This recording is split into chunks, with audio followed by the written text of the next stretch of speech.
Hello दोस्तों, राम राम। आज जो सेरवलेट बीट होती है गाड़ी, उसमें मतलब एक प्रॉब्लम होती है लगभग सभी गाड़ियों में।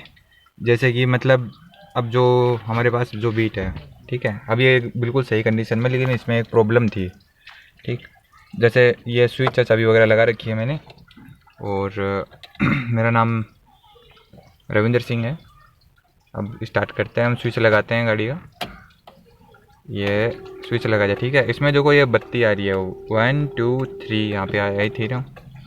अब वापस दिखाता हूँ आपको, देखो 1 2 एंड 3। इसकी वजह से प्रॉब्लम होती है, ठीक है, कि गाड़ी लॉन्ग स्टार्टिंग होती है इसमें, मतलब और भी बैक कंप्रेसर भी होती है, ठीक है।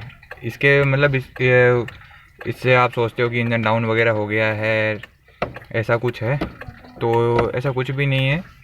मतलब आपकी गाड़ी एकदम ओके है। इसकी जो प्रॉब्लम है वो आज मैं आपको बताऊंगा जस्ट अभी, ओके। अब वीडियो स्टार्ट करते हैं जस्ट अभी। अब यहाँ पर हमारे वाले में मतलब वो बत्ती वगैरह नहीं आ रही है, क्योंकि हमारे वाली गाड़ी एकदम सही है, ठीक है। अब अपन बोनट ओपन करेंगे इसका। ये इसका हीटर है, ठीक है।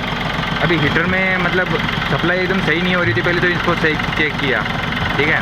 और बाद में इसका जो इधर बैटरी के पास में जो टाइमर है इसका, ठीक है, टाइमर में मैंने पावर सप्लाई चेक की, तो इसमें मतलब प्रॉब्लम थी। इसमें इनपुट तो हो रहा था लेकिन आउटपुट नहीं हो रहा था, ठीक है, इसमें थोड़ी प्रॉब्लम थी।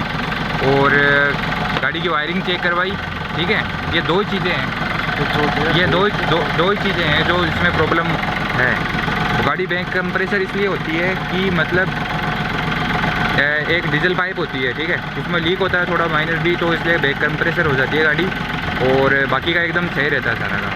इसमें मदरबोर्ड है, मदरबोर्ड को भी मतलब चेक करवा लेना चाहिए। जो लैपटॉप होता है, लैपटॉप पे लगा के गाड़ी को चेक करवा लेना चाहिए हमें। और गाड़ी में कुछ भी नहीं है, गाड़ी पहले जैसे एकदम मस्त शॉर्ट स्टार्टिंग हो जाएगी आपकी गाड़ी, ठीक है। कंफर्म है। आपको ये वीडियो अच्छा लगा तो लाइक करो, शेयर करो, कमेंट करो, ठीक है, सब्सक्राइब करो।